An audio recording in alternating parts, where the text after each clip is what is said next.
Wah, alhamdulillah aku keterima di Undeba, Universitas Depok Baru. Wah, Anda maba, iya Om. mahasiswa baru atau baheula? Baru Om. Mahasiswa baru kok jenggotan? Lah, terserah saya dong Om. Ya, Sudah dapat tempat kos? belum Om. Tapi kan lagi PSBB Om. Jangan khawatir, saya punya solusinya.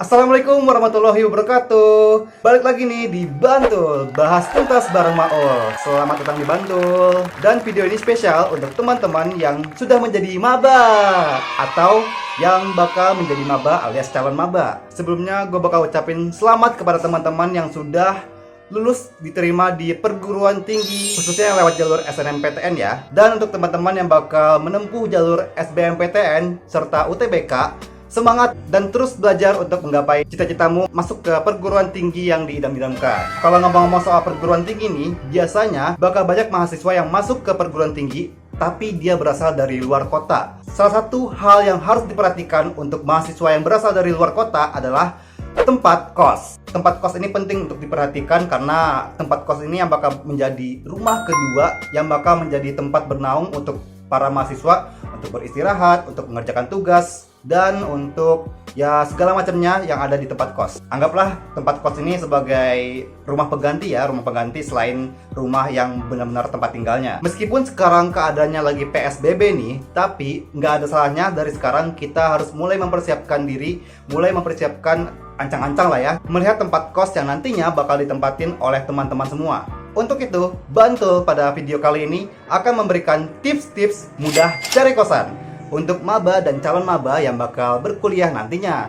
Langsung saja kita ke tips yang pertama. Yang harus paling diperhatikan adalah cari kos berdasarkan fasilitas. Carilah kamar kos yang nyaman dan sesuai dengan seleramu dan kebutuhanmu. Misalnya nih, mau cari yang ada dapurnya, carilah yang memang ada dapurnya, atau lihat nih apakah dapurnya dapur umum di kosannya atau di kamar masing-masing. Lihat juga apakah kosannya sudah termasuk listrik atau belum, termasuk wifi kah, apakah ada ruang tamunya. Bahkan kadang-kadang sampai ada yang menyediakan jasa laundry. Terus perhatikan juga kamar mandinya nih. Kamar mandinya apakah itu toilet jongkok atau toilet duduk, dan kamar mandinya apakah itu kamar mandi umum atau kamar mandi yang ada di kamar masing-masing. Pokoknya fasilitas-fasilitas yang bakal menunjang keseharian teman-teman selama berkuliah.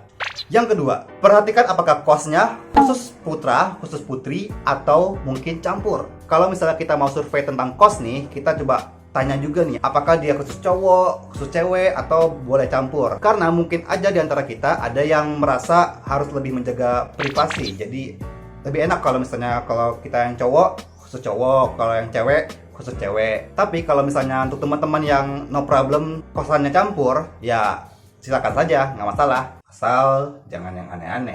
Yang ketiga, perhatikan keamanan kos. Lihat-lihat juga nih, apakah suatu tempat kos itu punya penjaga keamanannya, atau mungkin punya jam malam, di mana di jam tertentu, biasanya sih tengah malam, kosan tersebut akan dikunci, atau mungkin bisa saja bawa gembok atau kunci masing-masing, dan hal-hal keamanan lainnya. Pun sudah ada tempat kos yang sekarang tuh menyediakan kamera CCTV. Jadi semakin diperhatikan keamanannya, bakal semakin nyaman pula kita di kosan tersebut.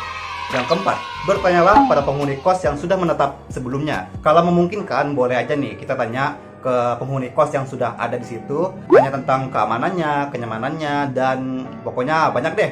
Karena mereka yang sudah ada di situ, ya biasanya mereka lebih jujur ya daripada penjaga kosannya. Ya kan, penjaga kosan pasti bakal memberikan yang baik-baik sebagai marketing. Siapa tahu penjaga kosannya galak.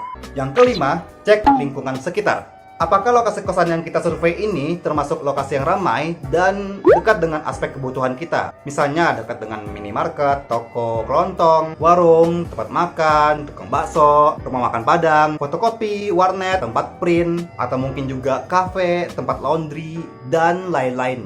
Semakin strategis bakal semakin memudahkan kita nih selama di kosan.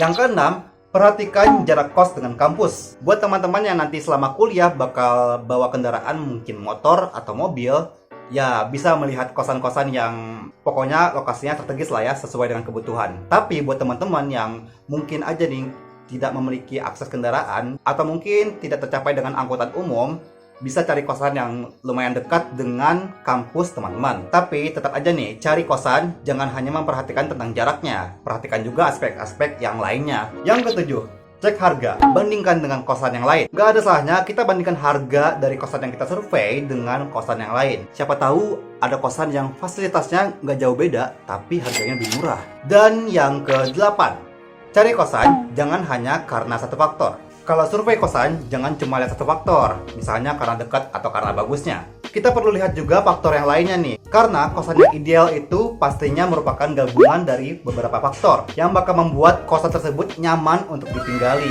Karena kita kalau tinggal di kosan nih, kita bisa jadi bakal tinggal di situ setahun. Syukur-syukur kalau dapatnya yang bulanan. Tapi kalau misalnya nggak betah, emangnya nggak bakal repot kalau pindahan mulu? Nah, itu dia tips-tips mudah cari kosan. Tips-tips untuk mencari kosan ini bisa teman-teman siapkan mulai dari sekarang. Tapi kan masih PSBB, cari kosannya gimana? Nah, tenang aja. Sekarang kita bisa cari kosan dengan lebih mudah loh. Berhubung karena gue juga kuliah di Jatinangor, gue punya kabar baik nih buat teman-teman yang bakal jadi maba atau mahasiswa baru di kampus-kampus yang ada di area Jatinangor.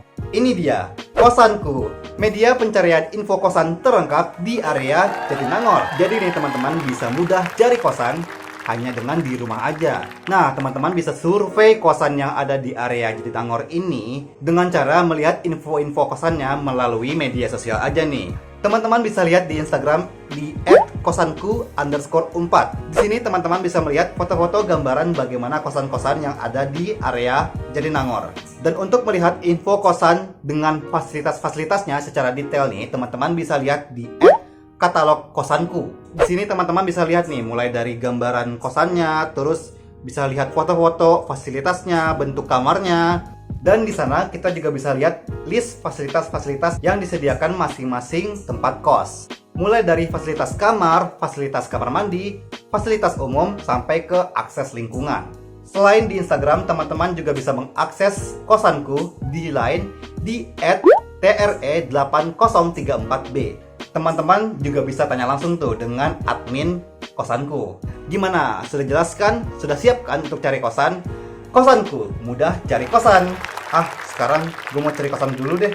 Oke teman-teman, itu dia untuk video kali ini. Gue sangat berterima kasih kepada teman-teman yang sudah menonton video ini sampai habis. Dan terima kasih juga kepada kosanku yang sudah mau mendukung video ini. Teman-teman juga bisa mendukung gue dengan cara like, komen, dan share video ini biar makin banyak yang tahu dan makin banyak yang bisa mempersiapkan untuk cari kosan. Serta jangan lupa nih untuk subscribe. Gue gak bakal bosan untuk ngingetin untuk subscribe biar gak ketinggalan video-video terbaru dari gue. Jangan lupa juga tontonin video gue yang lain ya.